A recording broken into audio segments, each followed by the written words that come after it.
story you are about to hear is true. The names have been changed to protect the innocent. Fatima Cigarettes. Best of all, king-size cigarettes brings you Dragnet.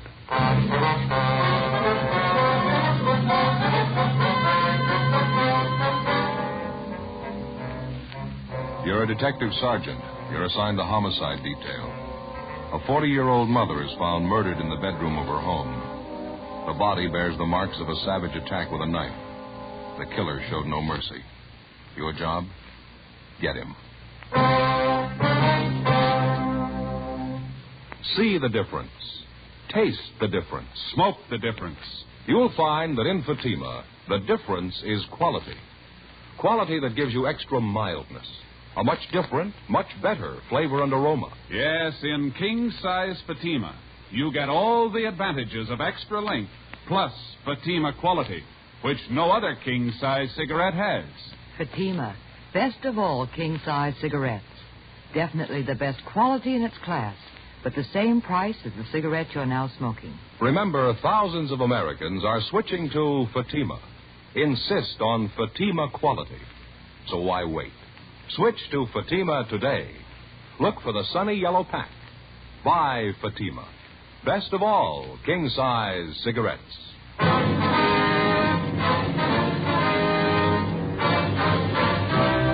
Dragnet, the documented drama of an actual crime. For the next 30 minutes, in cooperation with the Los Angeles Police Department, you will travel step by step on the side of the law through an actual case transcribed from official police files. From beginning to end, from crime to punishment, Dragnet is the story of your police force in action.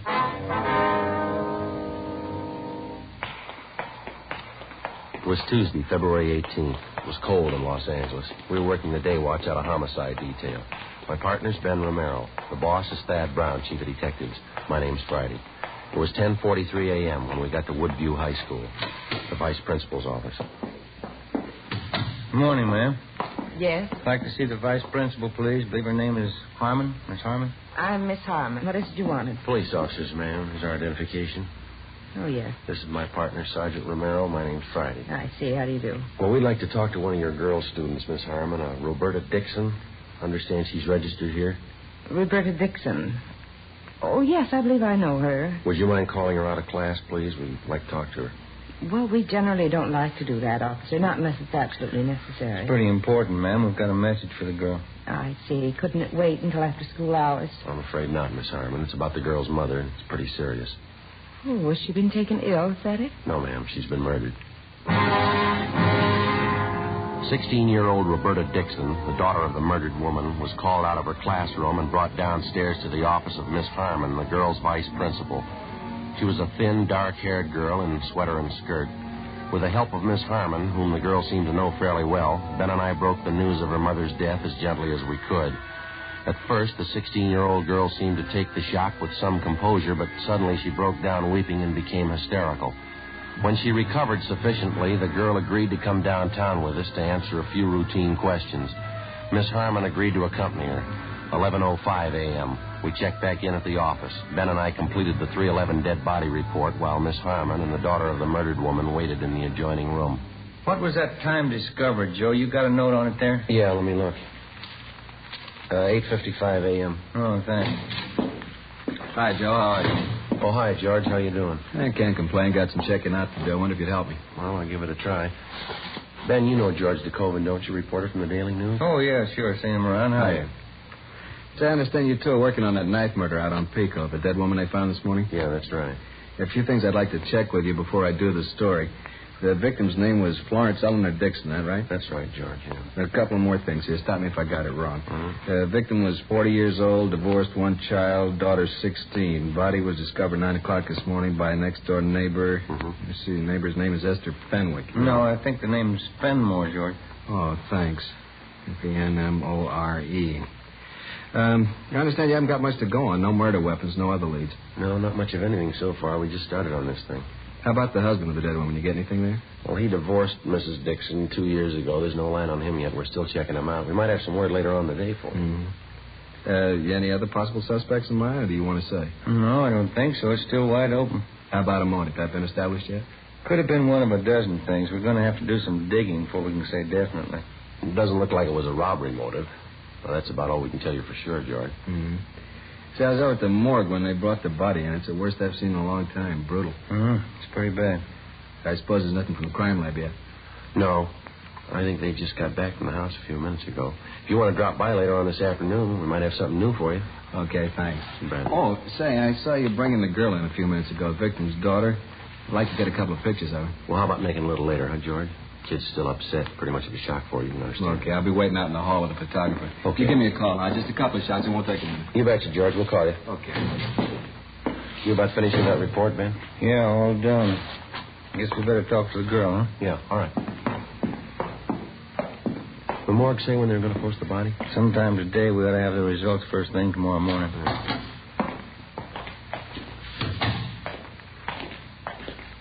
Miss Harmon? I think she's a lot better now, Sergeant. Roberta, the officers would like to talk to you a few minutes if you feel up to it. All right. Who killed my mother? Have you found out? Not yet, Roberta, and we think you might be able to help us, so. So hard to believe. I just saw her this morning. She was all right then. Well, you try to take it easy, Roberta. We'll make it as brief as possible. Now, you and your mother are the only people living at your house, no one else? No, me and my mother, that's all. My father used to live with us. He doesn't anymore. And how long has it been since your father left? I'm not sure. About 5 years, I think. He and Mama didn't get along. They got divorced. Mm-hmm. Do you see your father at all anymore? I mean, does he ever come to your house to visit? We did once. It was about a year ago, I think. It wasn't much good. He and my mother argued all the time he was there, and he left. He hasn't been back since. Has he been in contact at all with your mother? Do you know? Does he write her letters, call her on the phone? Mm-hmm. The last time was when he came to our house. I haven't heard anything about him since. I don't even know where he is. I don't care, I guess. I hardly even knew him. Uh-huh. I'd like to have you think about this carefully now, Roberta. Did your mother have any close friends who used to come to the house quite a bit? Yes, 2 or 3 women friends of hers at work. Any men friends? No. Mama didn't have any men friends. She didn't like men. She said they were all no good. She used to tell me that all the time. Mm-hmm. Do you have any relatives we can contact? I don't know about my father's side. My mother has a brother and sister in West Virginia. Address is at home. What am I going to do? Why would anybody kill my mother? All right, now you try to take it easy, Roberta. Everything's going to work out all right. Look, now, do you think you can give us a list of most of the people your mother knew, friends around the neighborhood, the people she knew at her work? Yes, I think so. Most of them are in her address book. I think I know where it is. All right, fine. Just before you left for school this morning, Roberta, was there anyone in the house besides you and your mother? No, just the 2 of us. Was your mother expecting anyone? Not that I know of. Your mother was all right, was she? There didn't seem to be anything bothering her? No. She acted all right to me, just like any other morning. We got up at 6:45. I got dressed. Mama took a shower. I fixed breakfast. We ate, and then I left for school. About what time was that, Roberta? A little before 8:30, usual time. I have my first class at 9 o'clock. Mm-hmm. When I left Mama, she was just finishing her breakfast. I said goodbye. It was the last time we saw her. Can we talk after a while, please? Maybe I'll feel better. Can't talk now. Oh, sure, that's all right. Would you like to rest here? I don't know why I'm crying. Stupid. I don't care anyway. No reason to cry. You better get some rest, youngster. No reason. It doesn't make sense crying about Mama. How's that? I'm not sorry. I'm glad she's dead. Early that afternoon, after she'd rested sufficiently and recovered herself, we had another interview with Roberta Dixon, the teenage daughter of the murdered woman. Miss Harmon, the vice principal, went back to the school, and a policewoman was called in to be present during the interrogation. Again, she insisted that she wasn't at all sorry that her mother was dead. She said that privately she didn't have any love for either one of her parents, least of all her mother. She told the usual story of a broken home, a father who showed little interest in his daughter or providing a good home for her, a strict, overbearing mother who apparently made no effort to understand the girl. We continued to interview Roberta Dixon, but outside of what she'd already told us, she showed no further knowledge of the murder. Pending action by the court, we had the girl placed in the custody of the juvenile authorities. 3:10 p.m., Ben and I drove back to the murder house on South Pico Boulevard, where we met police reporter George DeCoven. Together with Brian and Ortiz, we continued our preliminary investigation. We rechecked the immediate area of the Dixon home and talked again with the neighbors. We failed to come up with anything new. 4:25 p.m. Along with the reporter, George DeKoven, Ben and I went back to the murder house. Well, I don't know. It doesn't seem to jive that time of morning. It's possible, though. What's that, Joey? Prowler. Might have been it. You think so? No, we've already run that down. Yeah? We checked communications. There's no recent complaints about anybody prowling the neighborhood. We talked to the neighbors, too. No indication of it. No sign anybody tried to break in here, either. Got me. I can't figure it. And Dixon woman sure kept to herself. Lived here 11 years, and we can't dig up more than half a dozen neighbors who really knew her. That business with her daughter, too. It sure stacks up pretty strange. Didn't the crime lab crew find anything this morning, Joe? No, nothing great. A jacket, a pair of shoes with a few stains on them. Took them in to run a benzidine test. That's about the size of it. Sure a slow start. Yeah. I expected a little more from the neighbors. So did I. You know, it'd be different if the thing happened in the middle of the night. According to the daughter, it must have happened at least after 8:30 this morning. Now, if the killer got in the house after that, you'd think somebody on the block would have noticed it. Neighbors close by on either side. How about checking out in the yard and back? I didn't get too good a look around this morning. Well, there's nothing more to cover in here. Crime lab's been all over. Hey, how about where this Mrs. Dixon worked, Joe? Anybody tag base there? Yeah, Tommy Bryan did. Hotel down on South Grand. She worked in the linen room. A couple of people she knew there, they couldn't tell him anything. How about some of her other friends? No, nothing yet. We're still checking. Go ahead, Joey. Thanks. Oh, it's a big backyard. Kept it nice, didn't they? You want to check alongside here, Ben, with the house? I'll give the back of the yard a look, huh? Yeah, okay. Well, Good-sized garage, huh? Pretty hard to find them like that anymore. Pretty good-sized lot, too. She sure must have worked at keeping it up. There's not a weed on the place, is there? Yeah. More you can say for the neighbors. Have a look, George, down here. Huh? Flower bed here. 2 little mounds of dirt. You see them? Oh, yeah. The ground looks like it's been recently turned, wouldn't you say? Fairly recent. Wonder what that's supposed to mean. Yeah. Oh, small wooden crosses pressed down in each one of the mounds. Queer one, huh? Looks like a couple of small graves, doesn't it? You want to reach me that stick over there, George? Oh, yeah. Here you go. Thank you. Have a look here. nice. Nothing on my end. How are you doing? What's this? Oh, we're not sure ourselves. Wait a minute. Uh-huh. What is it? Wait a minute. Yeah, all right. There you are. A bird. Little canary. How about that? Hasn't been buried long. Look here. Look at the breast. What do you think, a knife? Could be. Sharp instrument of some kind. Just a minute. I'm going to try this other mound here. Wait a minute, Joe. Yeah. It's another one. Yellow canary, same thing. Look at the breast. Neither one's been buried for more than a few days. Funny one. The Dixons raised canaries, you know? I don't know. I don't think so. It sure doesn't make any sense to me. If they didn't want the birds, you'd think they'd give them away. Why go slaughter them like this? Yeah, well, it works both ways. Deep wounds in the chest. Some kind of sharp weapon. Yeah. The Dixon woman. She died the same way. 4:35 p.m. We took the 2 canaries, wrapped them in paper, and brought them downtown to Lieutenant Lee Jones at the crime lab to be processed. He was still running tests on the stained jacket and pair of shoes which had been found in the house among the dead woman's personal effects. 5:15 p.m. We checked with the office, and then we drove over to Juvenile Hall to see Roberta Dixon. Apparently, she was in a much better frame of mind. I talked to Miss Harmon this afternoon, our vice principal. She wants me to come and stay with her for a while. Hope she can arrange it. It should be nice. Mm-hmm. We were back at your house this afternoon, Roberta. We found something we'd like to ask you about. What's that? Well, do you keep any pets in your house? I mean, either you or your mother? Well, no, not usually. Why? Well, how do you mean not usually? Well, we didn't up until a week ago. Mama didn't like animals. She didn't want them around. Mm-hmm. Then I got these 2 canaries. I bought them with my own money. I work after school, you know. I see. I bought a cage for them, too. My mother was mad when I brought them home. She didn't like any kind of animals. She kept preaching at me. She finally made me get rid of them. How'd you do that, Roberta? I got a knife and I killed them.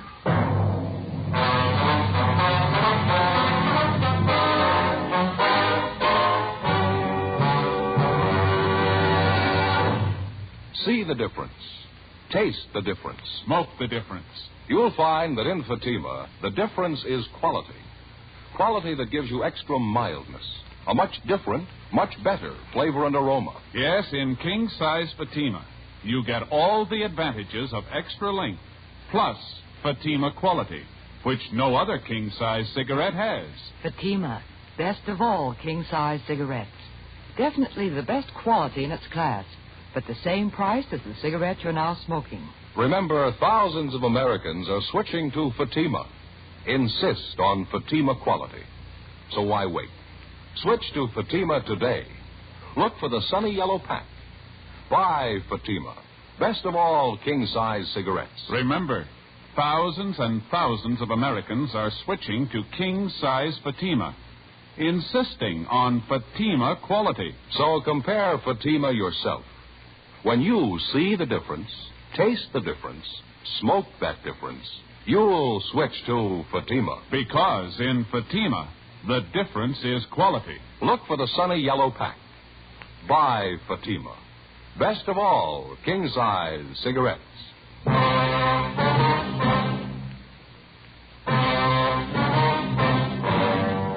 February 18th, the Dixon girl was released to the custody of Miss Harmon pending action by the juvenile court, 9 p.m. Ben and I double-checked with Lieutenant Lee Jones at the crime lab. He showed us the school jacket and a pair of shoes which had been found in a closet in the home of the murdered woman, Mrs. Florence Dixon. Apparently, the clothing belonged to the daughter, Roberta. There were several dark stains on each of the articles. They'd been checked thoroughly. First, a benzodine test to determine if they were blood stains, then a biological precipitant test to classify them further.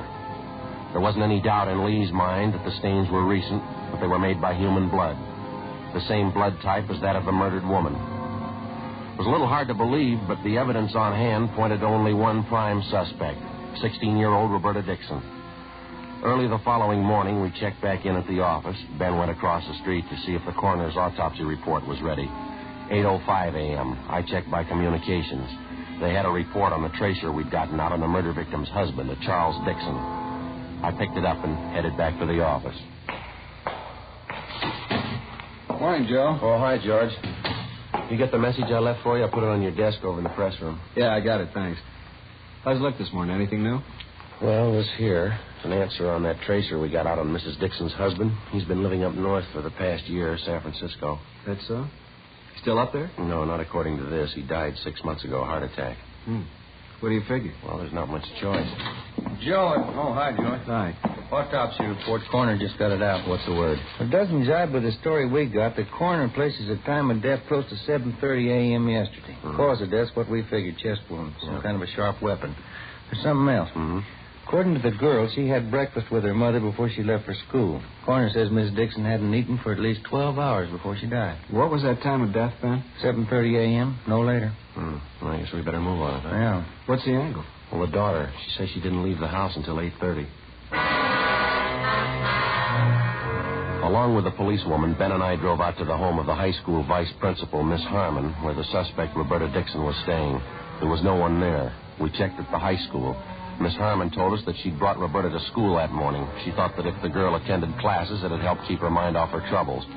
Miss Harmon checked the classroom the Dixon girl was supposed to be in, but she wasn't there.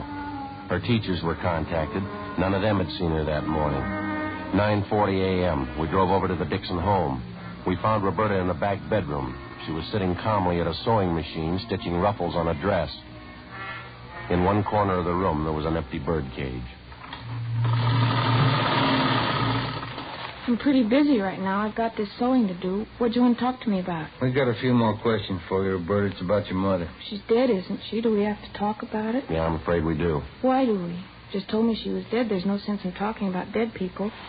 Anyway, I've got this sewing to do. I have to get it finished. There. Isn't that pretty?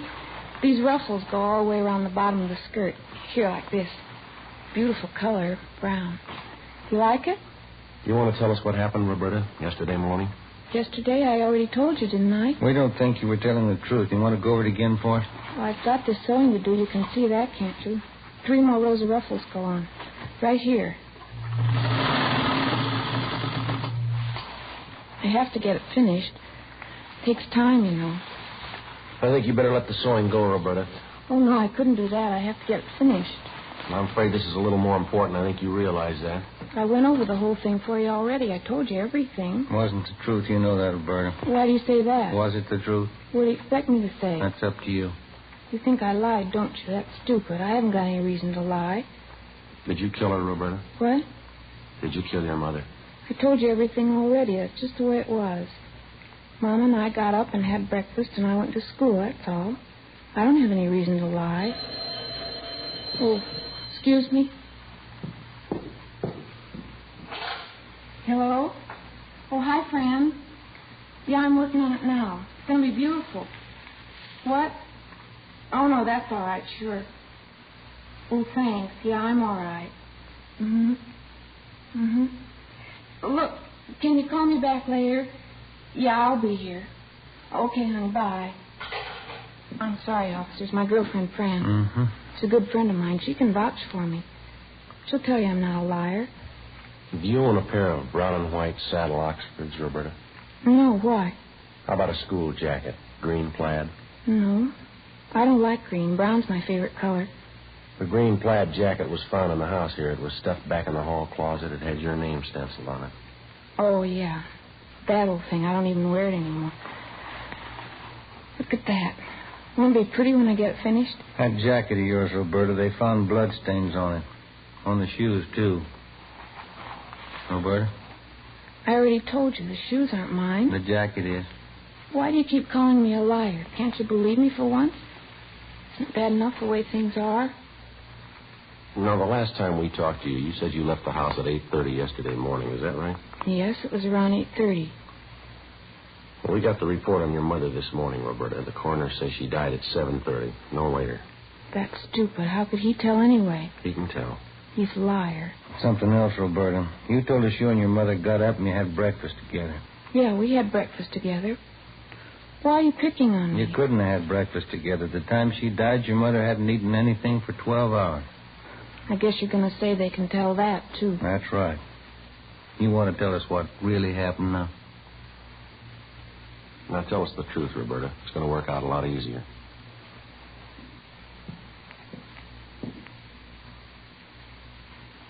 These are some of the toys I had when I was little. I saved almost all of them. My best doll. I had a lot of dolls. I loved them.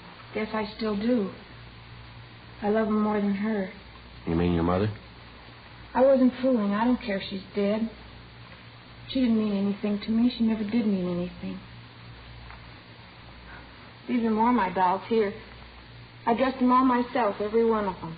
What was the matter, Roberta, between you and your mother, I mean? I don't know.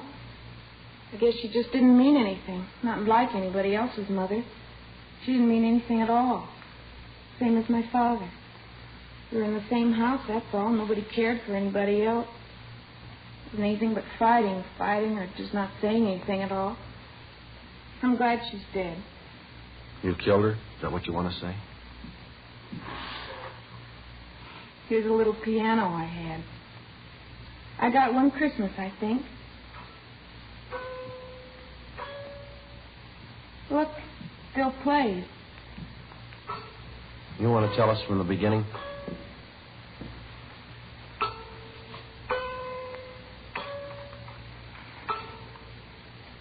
It took a long time. I thought about it a lot. A week ago, I made up my mind. It's time to kill her. She was getting worse. I couldn't do anything. I was always wrong. Couldn't go out, couldn't do this, I couldn't do that. She started the same way yesterday morning. I got the knife from the kitchen. I went in and she was sitting on the bed, putting her stockings on. I don't think she knew what happened. It didn't take long. Were you having an argument with her? Is that what started it? We argued every morning. I got so tired of it. She had an awful voice. Finally made up my mind. Planned it all out. I even practiced it. You know the 2 canaries I had? Yeah. I didn't buy them because I wanted them. They got to be cute, though. I felt bad about killing them. Why'd you kill them, Roberta? Practice. Decided to use a knife. I wasn't sure I knew how to do it, though, so I got the Canaries. One day after school, I killed them. It gave me more confidence. I knew I could do it after that. Poor little things. I guess I shouldn't have killed them. What knife you killed your mother with, Roberta? You want to show us where it is? All right, I'll show you. I don't think you ever could have found it. It's up in the attic. Special place I hide things. Say, would you like some coffee or Coke or something? No, thanks. Just one more thing. Why'd you leave school this morning? I mean, going off without telling anybody. I wanted to come back here. I felt like it. I wanted to come back to my room. It's the only place I really like to be. I've lived in this house all my life. And this has always been my room. Toys I had. My dolls. Everything's here. Everything I have. My books. All my dolls. Yeah. I think we better be going, Roberta. We'll have to take you downtown. Yes, all right.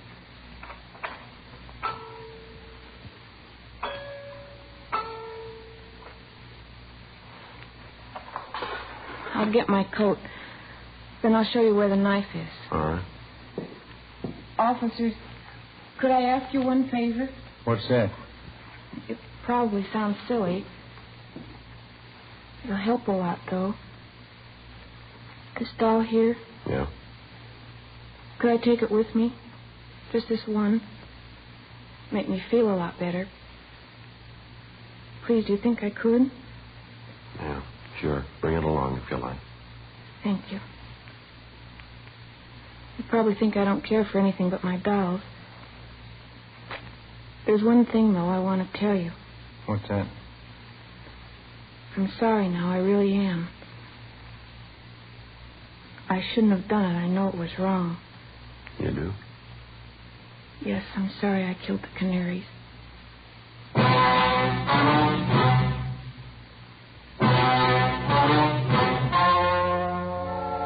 The story you have just heard was true. The names were changed to protect the innocent. On May 6th, the hearing was held in Juvenile Court, Department 38, City and County of Los Angeles, State of California. In a moment, the results of that hearing. Now, here is our star, Jack Webb. Thank you, George Fenneman. Friends, I'd like to take just a moment this evening to tell you about Fatima's Christmas gift carton. When you visit your dealer, take a real good look at it. I think you'll agree with me that it's the smartest of all Christmas cartons, just as it should be, because Fatima is the best of all king-size cigarettes. This Christmas season, I'm buying Fatimas for all my friends, and I hope you will, too. Compare Fatima. See the difference. Taste the difference, and then smoke that difference. Because in Fatima, the difference is quality.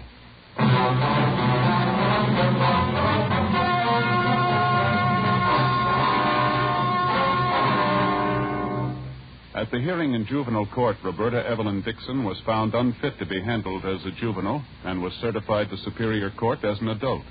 There, she was found to be criminally insane by 3 psychiatrists appointed by the state. She is now confined to a state mental institution where she is undergoing treatment.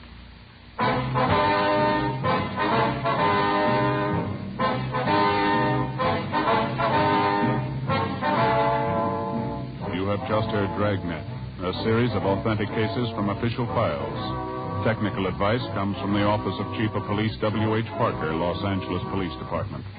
Barton Yarborough is Sergeant Ben Romero. Also heard was Joyce McCluskey. Script by Jim Moser. Music by Walter Schumann. Hal Gibney speaking.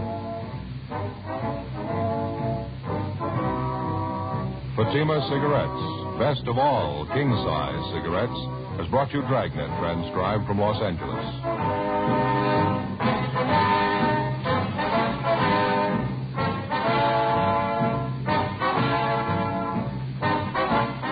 Counter Spy fights international intrigue next on NBC.